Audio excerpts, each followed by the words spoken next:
नमस्कार दोस्तों, एक और नई वीडियो में आप सभी का स्वागत है।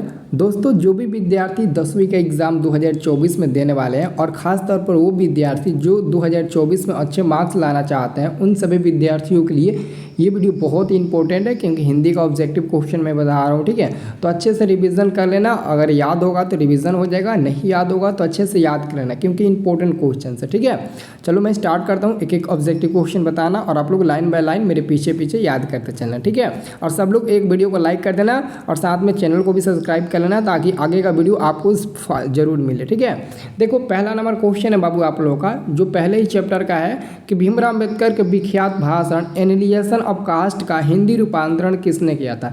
तो बहुत लड़के ऑप्शन देखते हैं ना तो बहुत खुश हो जाते हैं और फटाफट कहीं ना कहीं गलती कर बैठते हैं। तो बाबू इसका आंसर होगा option number B, Lalai Singh Yadav.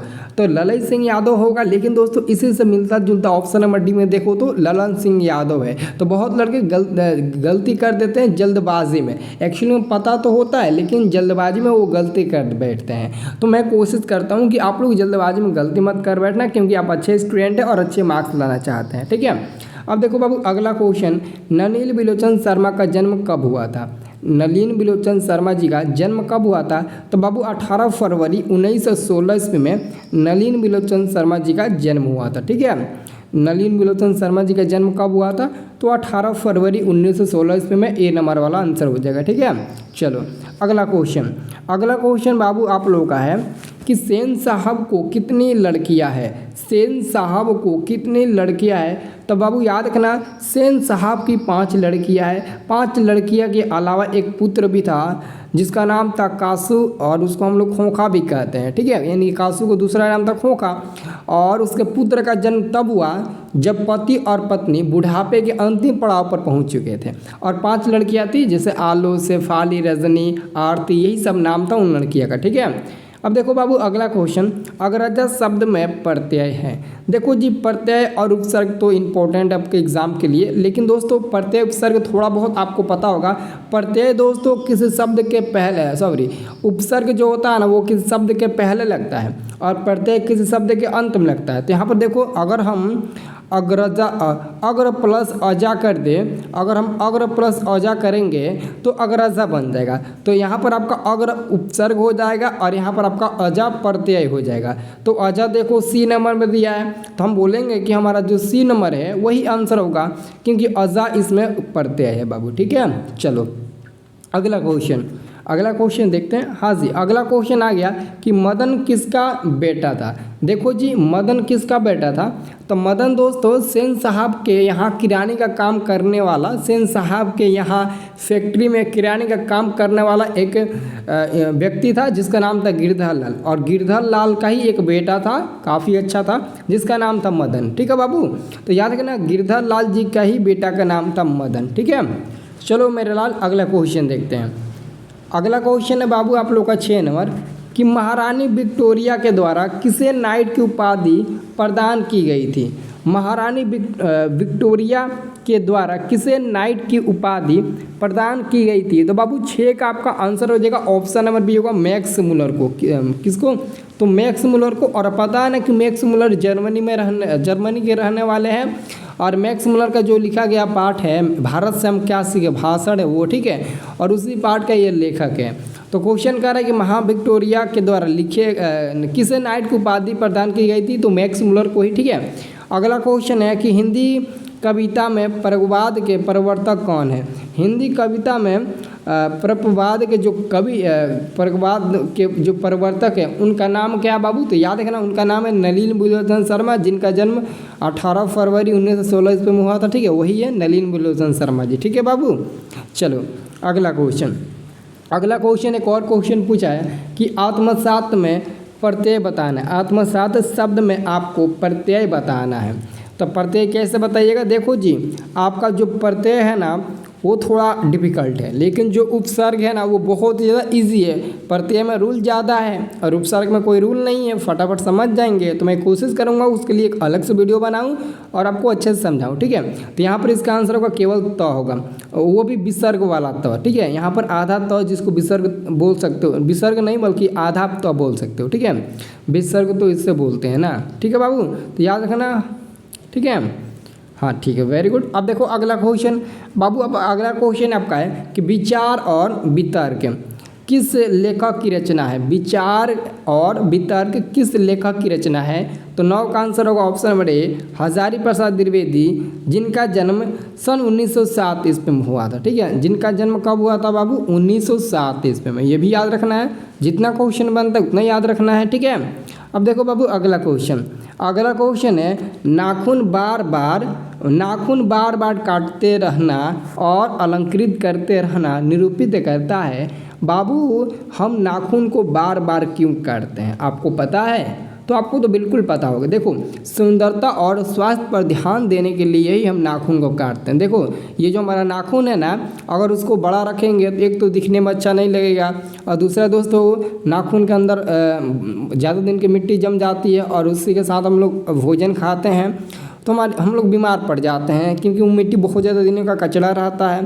ठीक है, तो बीमार पड़ जाते हैं। तो हम बोलते हैं कि सुंदरता और स्वास्थ्य पर ध्यान देने के लिए हम लोग नाखून को बार बार काटते हैं हम लोग। ठीक है बाबू, चलो अगला क्वेश्चन, अगला क्वेश्चन, घृणा शब्द का विलोम क्या होता है। देखो जी, घृणा शब्द का आपको विलोम शब्द बताना है। ठीक है, इसका विलोम क्या होगा, जैसे घृणा का प्रेम हो गया और प्रेम का विलोम घृणा हो जाएगा। ठीक है, तो याद रखना बहुत ईजी है। जैसे रात का तो क्या हो, रात का दिन, दिन का रात, अंधेरा के उजला, उजला के अंधेरा, ये सब आपका विलोम शब्द है।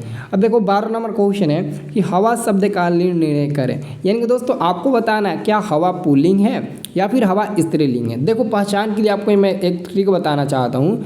आप लोग हवा से एक शब्द, एक क्या बनाइए, एक वाक्य बनाइए। जैसे हवा बह रही, जैसे हवा, ठंडी हवा बह रही है, तो आपने क्या बनाया, ठंडी हवा बह रही है, लास्ट में क्या आया, रही है। तो रही है दोस्तों, यह लड़की जैसा बर्ताव करता है, यानी कि यह मतलब कि लड़की जैसा बर्ताव करता है, तो ये आपका क्या होगा, स्त्रीलिंग होगा।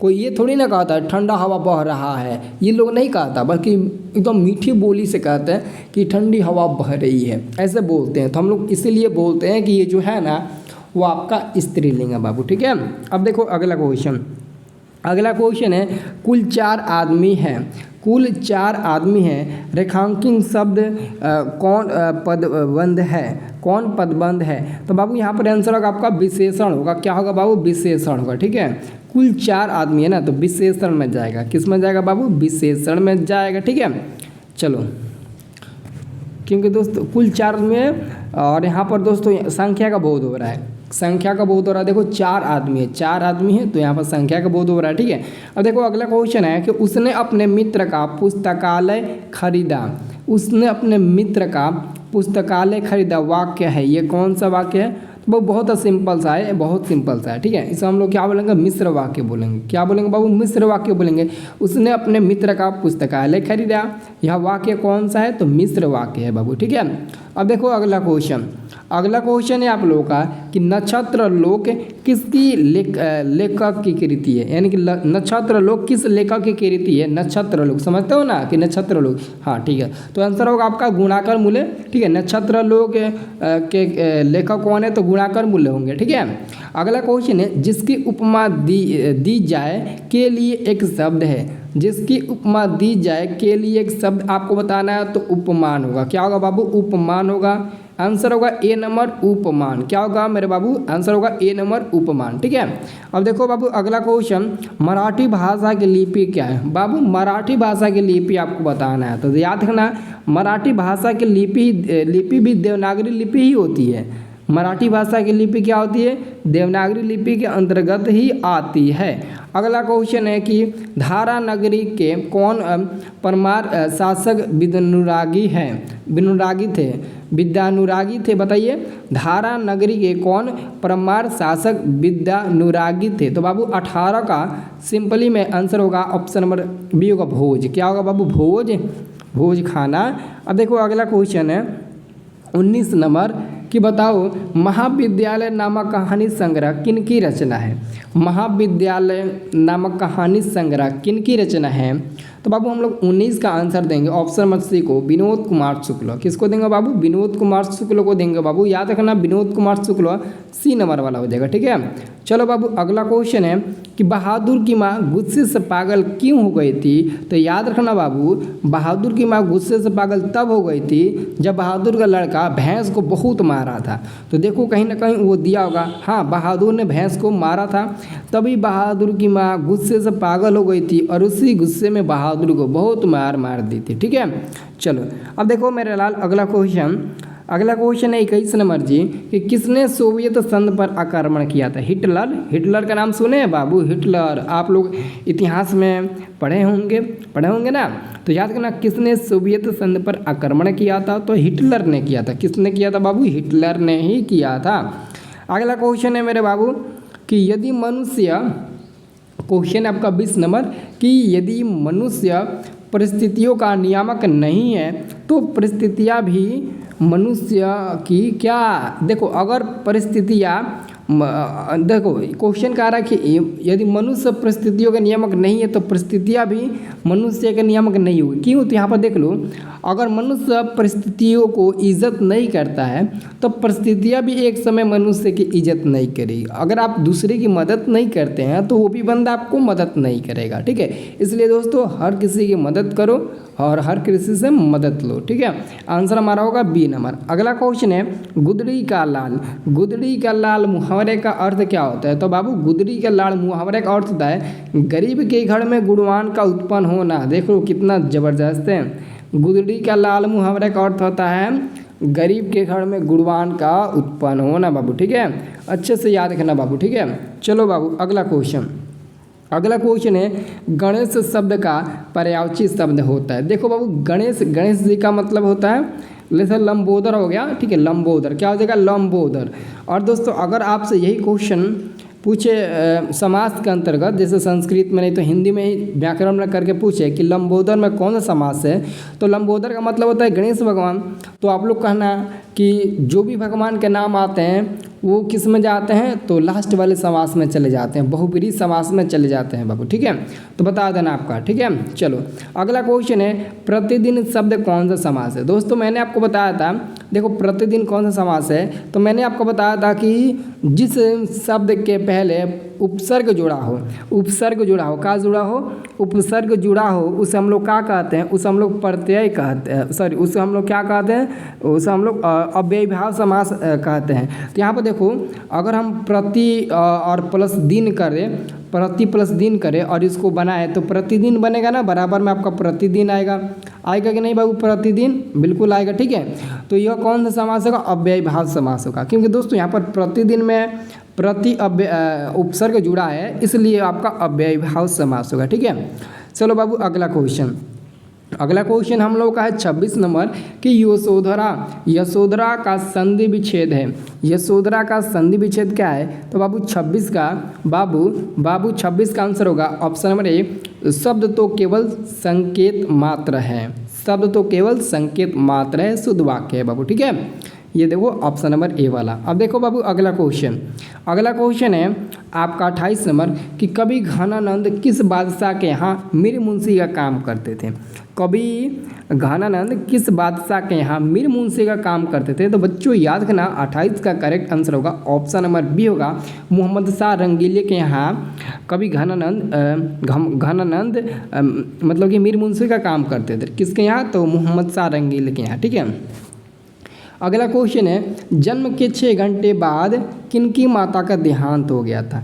तो बाबू जन्म के 6 घंटे के बाद, हाँ हमको तो लगा सुमिंद्रानंद पंत। इसका आंसर क्या होगा जी? इसका आंसर होगा आपका बी नंबर, सुमिंद्रानंद पंत जी का देहांत हो गया था, यानी कि मृत्यु हो गया था। जन्म नहीं बल्कि मृत्यु पूछा गया बाबू, ठीक है। यानी कि जन्म के 6 घंटे बाद किनकी माता का मृत्यु हो गया, यानी कि देहांत हो गया उनके माता का, ठीक है। तो सुमिंद्रानंद पंत जी का, ठीक है। चलो अब देखो बाबू अगला क्वेश्चन है आपका 30 नंबर बाबू, ठीक है। क्वेश्चन कह रहा है कि फावड़े और हल राजदंड बनने को है, यह पंक्ति किस कविता की है?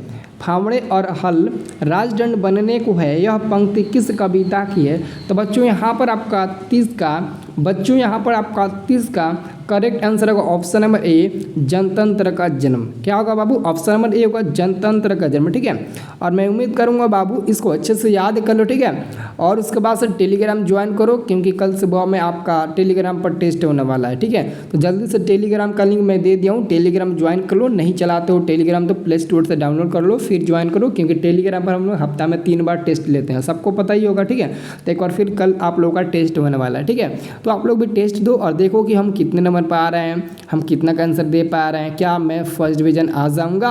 कोशिश करो, ट्राई करो, क्योंकि रोज ना रोज 3 लड़का तो टॉप 10 में आता ही है, तो कोशिश करो आप भी कभी ना कभी टॉप 10 में आओ। ठीक है, तो जल्दी से जाओ टेलीग्राम ज्वाइन कर लो बाबू। ठीक है।